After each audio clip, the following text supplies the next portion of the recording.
Okay, back here with part 2 of brainstorming session of Habitica Brainstorm. So in part 1 I kind of discussed and went over these two parts right here that is showing up on screen, which is talking about habits and dailies and how they're different and how you should set it up in the Habitica app. So if you'd like a detailed overview of how these two things are different, then look at part 1 of the series. But if you just want a short overview, I'll give that to you right now, which is basically with habits are something that can occur multiple times a day.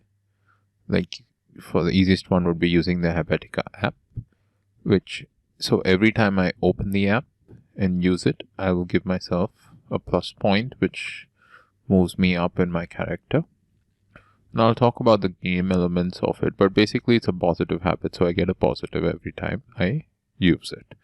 And so something that's sort of a habit occurs multiple times a day, and it can occur sometimes no times a day. So if I don't do it, it's not for the negative habits, I don't want them to occur any times a day. So like smoking, alcohol, TV shows, movies, caffeine, these are negative habits. And so I'm not looking for them to occur any times a day. And if they do occur one time, I give myself 1 minus. If they occur multiple times a day, I give myself multiple minuses for that. Same with the plus habits. So these are positive habits, these are negative habits. And you can have several in here. And that's how habits. Now the difference between habits and dailies will be, dailies is something that has a specific amount of times it has to be done. It's a repeating event, either one time daily, one time weekly, one time monthly, but it's a one and done sort of. Once you get that check mark on your daily, you're done with it. You can't check it multiple times a day that I did this multiple times a day. So there will be overlap in these, but the difference is mainly, so suppose like let's take the meditation example. Every time I do a 5-minute breathing exercise, that might be a habit, and I might put that in here, like breathing right there. Sorry. So every time I do that, I would give myself a plus for doing breathing, and I might set it up as breathing 5 minutes. But with the meditation habit, as you can see here, I'll have multiple sub habits that I need to complete before I can get that daily meditation check mark for the day. So these dailies are sort of tougher to complete than habits. Habits are sort of your one task items, and I treat dailies as sort of items that are going to have multiple sub items that I need to do in order to get that daily complete. And it does not need to have to be a daily. It can be a weekly, it can be a monthly, as I said, it can be a yearly also. But in general, for me, what I would like to do is focus on my daily habits that get me to my long-term goals. So those dailies are these as sort of discussed. And I will really get into it in a good detailed video after this, talking about sharing the app itself and the interface, and then talking about, while showing the interface, showing my actual habits and showing my actual dailies that I've actually settled upon. But for now, all you need to realize is that these are one-time repeating events, whether they repeat daily, weekly, or monthly, while a habit is a multiple time a day event. And this has to occur at least one time a day. So if I don't do this, I would get a minus point. So let's say my work 1 remains undone at the end of the day. I do not complete all the sub habits under work 1. I will take a hit for that at the end of the day automatically through this Habitica app. That's how it is. But let's say out here, drink water. I don't give myself any pluses during the day. At the end of the day, I do not take a hit for not drinking water. So that's another difference that is there between these, that with the dailies, you will, at the end of the day, it will ask you, the Habitica app, whether you did your dailies, and if you missed any, you sort of leave them blank and you don't give yourself the check mark. And at the end of that, it will take down your health and it will take down your other things too, your other stats too. So that's just a recap of what the difference between habits and dailies. That was covered in a lot more detail, as I said, in part 1 of the series. And so if you'd like a more detailed overview and an explanation of it, please look there. Now moving on to to-do list. To-do list seems pretty self-explanatory. To-do list, put your list of things to do and do them, and once you're done, you check them mark. But in Habitica, it is more complicated than that. And so let's look at it and explain why it is sort of more complicated than and why it deserves more attention here. So while these were one-time repeating events in a day, a month, or a week, or a year even, this will also be a one-time repeating event, but that's it. It's not going to repeat. It's a one-time event completely. So let's make this a little bigger. There we go. And now we'll sort of write here. So these will be totally one-time events. One time. You do it, you do the to-do, and you're done. So an example of this would, like, anything. It can be absolutely anything. Let's say buy groceries, and in this you can have subcategories. So under the groceries, I might have listed my list of groceries I want to buy. So buy groceries, and then once that habit is done, it might have a certain date here. It will be completed by a certain date, sort of, and you can have a deadline for it. So that's a good thing about to-do list. Completed by a certain date. You have to complete it by a certain date. And if it is not completed by that date, Habitica app will help you sort it by your most, you can sort it by the oldest incomplete to-do list. Or you can sort it by the active, inactive, and you can see the ones you've already completed too for a certain amount of time too. I'm just gonna take a little breathing, just a minute of breather. Yeah.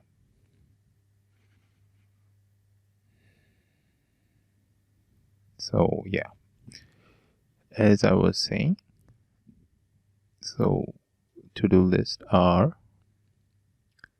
one-time events. They have a certain deadline date. They don't have to have a certain deadline date in Habitica, and you can set it, the date you kind of enter the event, you can set that date as your deadline, or you can set it 1 week, 1 month, 1 year down the line. So what happens with that is, this is not only just your to-do list. What happens is, because it's allowing you to do a to-do list so far out in the future, this can also double as your goals list in Habitica. Your goals are part of your to-do list, and you can use them for goals. So you can have your simple to-do list task, like, as I said, buy groceries, or fill up petrol, or anything else, repair the car, whatever you have to do. Any sort of event can go in here, and you can put a date, you can put a reminder even for yourself to remind you. But the benefit of the to-do list is that it can be used as goals, because it has those things that when it shows you to do it by a particular date, so it will show you how much time you have left on the event. So sort of a simple goal that could be put in here would be like reading a particular book, read a book. That could read a book, and you could set it, read a book this month, read a book this month. And then you can set it up to where you have the various chapters of that book as there's 1, 2, 3, 4, 5, 6, 7, 8, whatever, if you want.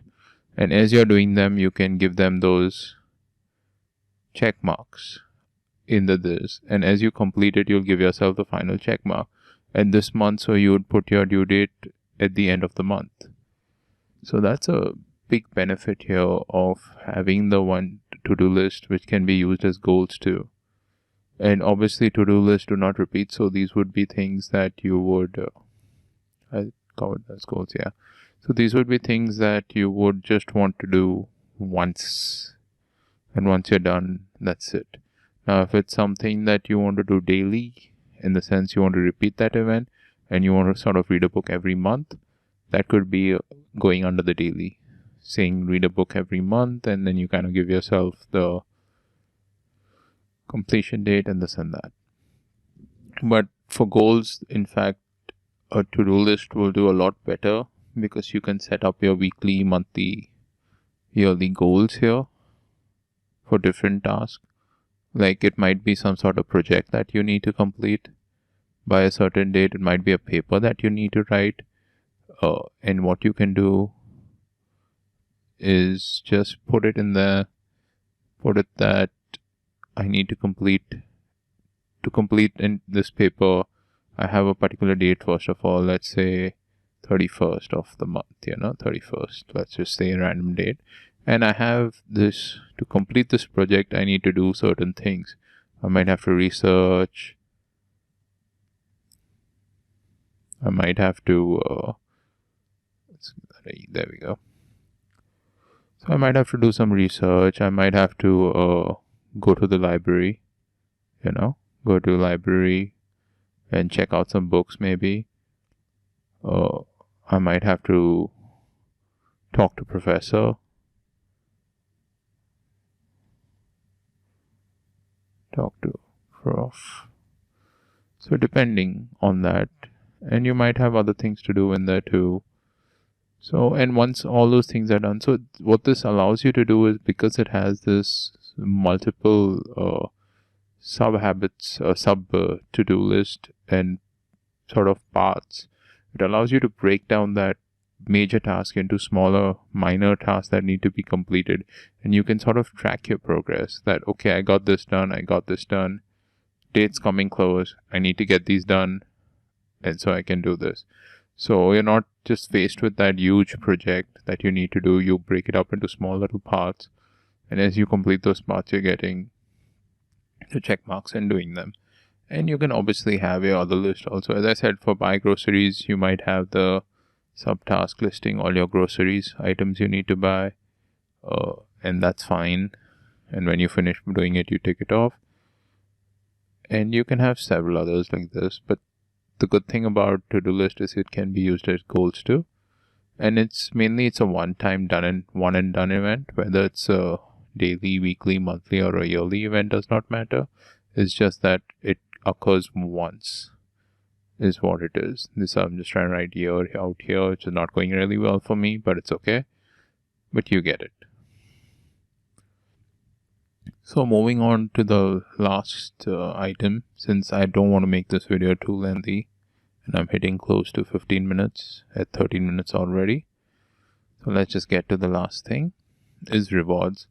Now currently the way the game is set up is it sets up the rewards as the game rewards is what you have initially, which is if I need health, if I'm not doing things initially, it sort of gives you that help. I can buy some health with some gold if I have it, and do other things in the game, which is really cool. And you can buy items in the game. But if you'd like to set up your personal rewards, you can.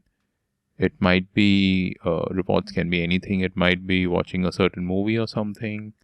It might be going out on a date and spending a certain amount of money on something. So let's just say buy something fancy for yourself. And you can, how the rewards work is you have to pay gold. So you set it up that I will pay a certain amount of gold for this reward. Buy something fancy, and it might be something you're looking forward to, a technological item, a phone, whatever, does not matter. So I might set it, okay, I'm gonna only do this and pay a price of 500 in-game gold for the item. So are you willing to pay that price? Obviously you got to be ready, but what happens is you have to earn gold in the game. So you can sort of set it to where only after I have done enough of my work, done enough of my dailies, habits, to-do list, only then will I have enough gold to get that reward.